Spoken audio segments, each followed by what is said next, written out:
A warm good morning to all my brilliant students of Sri Gokulam Public School. This is Nida ma'am with you, and we are going to an English online class. I welcome you heartily to my class. Now we have just finished our second online assessment. I hope that you have all performed and written your exams very well. We will soon come to know about the results of your academic performance in your online assessments. Now let us move to our next online class, which is a story from your snapshots textbook, lesson 5, The Mother's Day, written by J.B. Priestley. J.B. Priestley is an British novelist and he is well known for his shrewd characterization in his novels and dramas. Now, my dear children, Mother's Day, what does that name strike you? Of course, every year we celebrate Mother's Day. That is a day that we acknowledge our profound love towards her mother. But most often, our love and appreciation and our affection is often limited to that one particular day known as the Mother's Day. For most of us, mother is a figure in the house whom we almost take for granted. Isn't it so? There is nothing to feel offended or bad about it because this happens with all of us. Until and unless we have a family on our own, we forget to acknowledge the hard work and the pain and struggles that our mothers take for us. This has been happening for every generation and for almost every child. Now, in our social media, in WhatsApp, Facebook, and many other YouTube channels and all, we might come across a lot of videos on mothers and even posts and stories and all such things. It just quickly reminds us on how important our mother is for us. I often come across this WhatsApp status which says that we have got a number of questions to ask our mother. It is like we almost consider, it's almost like we consider mother as a very superhuman or a godlike figure, in the sense like she is supposed to provide everything for you, whether it is to find your shoelaces or your books or your pen, or whether it is about food, drinks, anything in the house you want, or any things that you want for yourself. The first person whom you address is your amma. Almost in a day, 1,000 times we would have called out this name. Amma, where is that? Amma, where is this? Amma, I have a problem like this. Amma, I cannot do this. Amma, I don't know how to do that. Amma, Amma, Amma, Amma. It just goes on and on and on. And about a father, now that's that WhatsApp status which I clearly like, because for our father, there is only one question that we have to ask, and that is, where is Amma? Because Amma is a provider. So it's a funny status, but I really like that thing because it's true. It's true. Even it has happened for me also. It's the same thing. Whenever I call home and my father picks up the phone, the only question that I ask him is, where is Amma? And my father often scolds me, telling that you never ask whether I'm feeling well or I'm okay or what am I doing, anything like that. No. The first question is, where is Amma? So that comes automatically for us because we feel that Amma is the only person who can fulfill and provide and do everything for us. Now, have you children thought about what our mother needs? Of course, the present generation of children and mothers share a different kind of bonding. We are almost like best friends. All right? Even you find that your mothers might take a break and they might go out and do things on their own. We have a lot of working mothers, so their lifestyle has also changed. Tremendous changes happened in the life of motherhood from the previous generation to the present generation, but still there are many mothers who are still stuck at home and who are not acknowledged or considered even as a living being in that house. So this story is also about such a kind of a mother who is going through a lot of pain and trouble because she is not considered even as a human being by the other family members.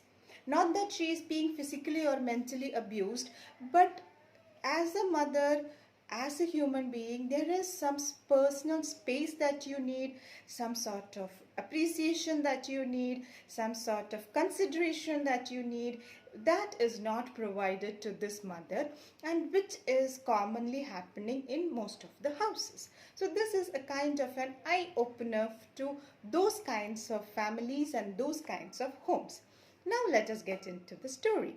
The main characters of this drama or one act play is Mrs. Annie Pearson, George Pearson, Doris Pearson, Cyril Pearson, and Mrs. Fitzgerald.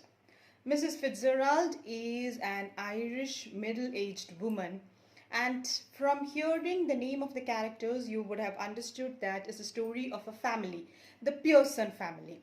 So we have George as the head of the family or the father of the family, Mrs. Annie Pearson, the mother of the family. We have Doris, who is the daughter, a young lady, and Cyril, who is the son, a young adult. Both of them are working.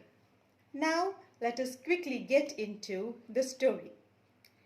When the act begins, we find that on the stage, we find a drawing room or the living room of a house. This belongs to Mrs. Pearson, and on a table over a cup of coffee, there is seated Mrs. Pearson and Mrs. Fitzgerald. Mrs. Fitzgerald is seen as a highly fashioned lady, while Mrs. Pearson looks like a very domestic and a very humble kind of a lady.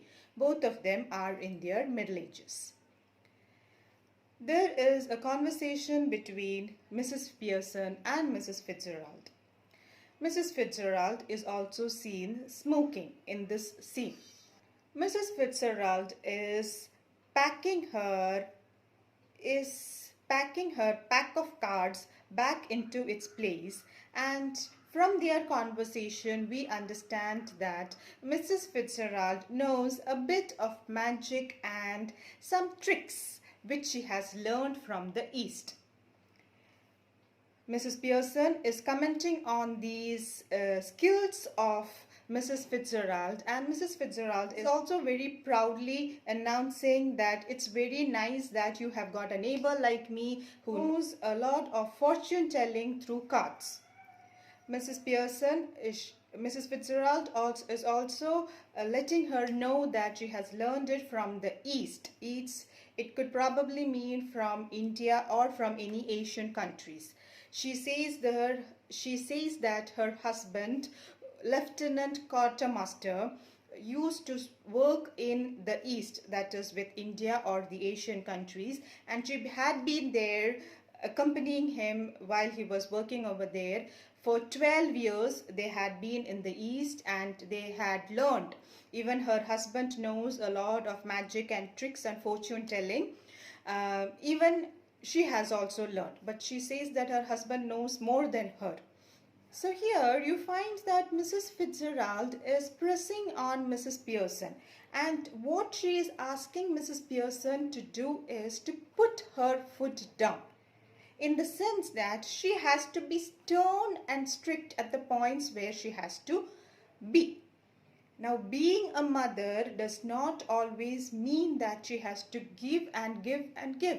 There are certain points when you have to teach or tell your family members to do things on your own. Now, they are all grown-up people. As I said, Doris and Cyril, both of them are working. So it is high time that they are independent and they know how to take care of themselves. So that is what Mrs. Fitzgerald is asking Mrs. Pearson to do. Now, from their conversation, we understand that Mrs. Pearson is a kind of a woman who does not have the courage or the guts to say a no to her family members. Now, she feels very sympathetic and empathetic and very painful to say a no to them. Now, the moment she says a no to them, what happens? They would start complaining and blaming and sulking and all those things, which she does not like to see. So there is a conversation. So Mrs. Fitzgerald is scolding her for being too kind and too timid and too gentle with her family members. Mrs. Pearson also says that they are very thoughtless and selfish people. Even though she knows that they are those kind of people, she does not have the courage to say a no to whatever they are doing. Mrs. Fitzgerald scolds her by telling that they are treating you like a dirt and almost like a servant. You are always being called upon for doing all the household work. She is staying up late at night while the other family members are going out and enjoying weekends, staying over their friend's place. Her husband is going to clubs and parties. Her children are having enjoyment on beaches and holidays and vacations, while she is staying at home and waiting and taking care of the family. Almost like a security guard, she is there at home. She never goes out. And always cooking food and ironing their clothes and keeping the house clean and all those kinds of works. So she's being treated like a servant. So Mrs. Fitzgerald says that all these things should be stopped immediately. Mrs. Pearson tells that whatever you told is true, and she is trying to, give hints to them that, these things cannot continue. They need to be proper and, take part in the household chores and activities. But Mrs. Fitzgerald says that giving hints is not a good idea. You have to be very stern and very clear in telling that no, this cannot happen, or yes, this can happen. This is the rule of the house. This is what you should do, and this is what I should do. Now, there she should give strict orders and commands. So Mrs. Fitzgerald again and again is scolding Mrs. Pearson for being too timid. Mrs. Pearson says that she totally agrees with what Mrs. Fitzgerald is saying, but unfortunately she cannot give a promise that she would in future continue to be a very strict kind of a lady or be the boss of the house. That is what Mrs. Fitzgerald says, that she should be the boss of the house. She says that I cannot give a promise on that because she knows her nature. She is too gentle and too naive to do such an act. At this point, Mrs. Fitzgerald says that if you cannot do it, then probably I will have to do it. Mrs. Pearson gets very embarrassed and shocked. She says that that is definitely not possible because this is personally and completely my family matter. How can I let a neighbor or a complete stranger, as a matter of fact for that, enter into my family matters and let that person dictate and give orders to my family members?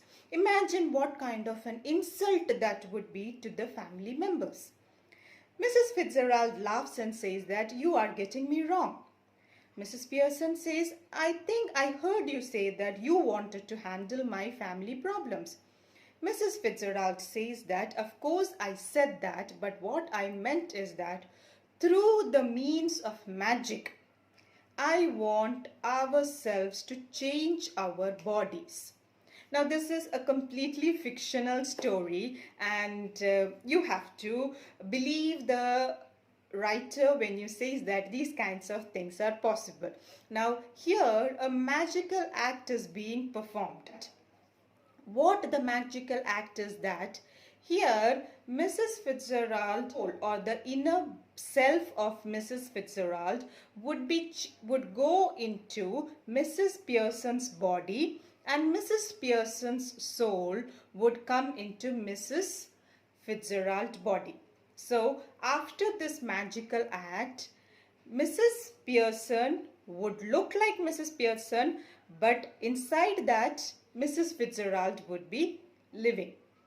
And the opposite happens with Mrs. Fitzgerald also. So this is a kind of a magical act which Fitzgerald wants to perform and help Pearson out. Mrs. Pearson is hesitated in the beginning, but she says, Fitzgerald says that you have got no options, my dear. This is the only way to solve this problem. So, hesitantly, she follows the instructions of Mrs. Fitzgerald. The instructions are such that both of them will hold the hands together. They will not think anything and they will just stare into each other's eyes.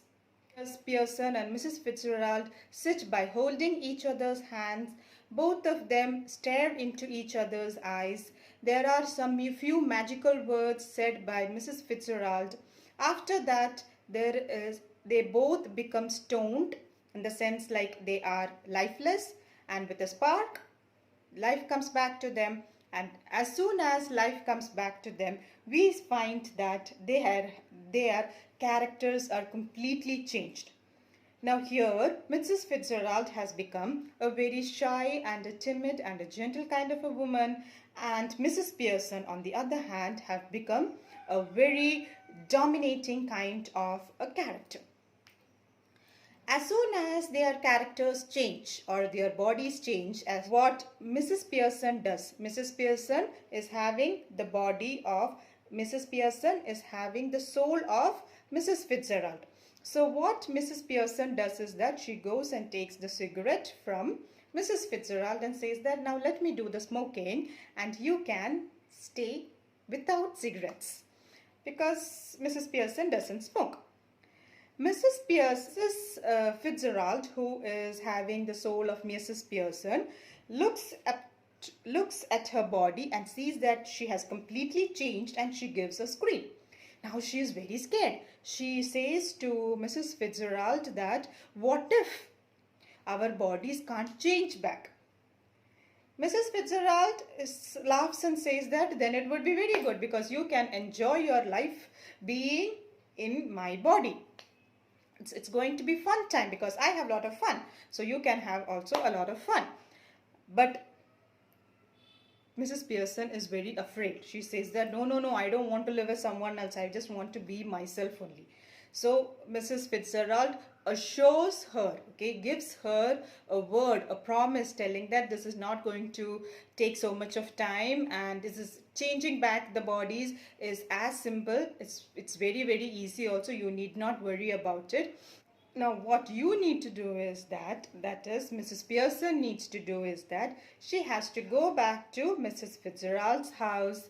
There is nobody at home, so she can go and have a me time, a lonely time, enjoy and be cool over there. In the meantime, Mrs. Fitzgerald with Mrs. Pearson's body is going to teach the family members of the Pearsons a good lesson on how to be independent and taking care of themselves. Mrs. Pearson is still not confident of the idea, but since she is very, very strictly given orders by her friend and neighbor, she goes to Mrs. Fitzgerald's house. Mrs. Fitzgerald or Mrs. Pearson, from henceforth in the story, we will be calling this character as Mrs. Pearson. But when I say Mrs. Pearson, you should understand that here onwards, Mrs. Pearson is the living character of Mrs. Fitzgerald. So Mrs. Pearson now, very unlike herself, goes and relaxes on a chair. She is arranging the table with her cards, and she is also smoking and relaxing in her own house. At this point enters her young daughter, Doris. What happens after Doris comes to their house? What kind of changes is going to happen between the mother and the daughter? Now that the mother is a new mother, there is going to be a change of routine in their house. Let us go and check out all these things in our next class. In today's class, I'm concluding with this part and more of suspense. Till we meet again in our next class, keep working hard and studying very well. Eat healthy food and stay safe at home. Be good children. Thank you and have a nice day.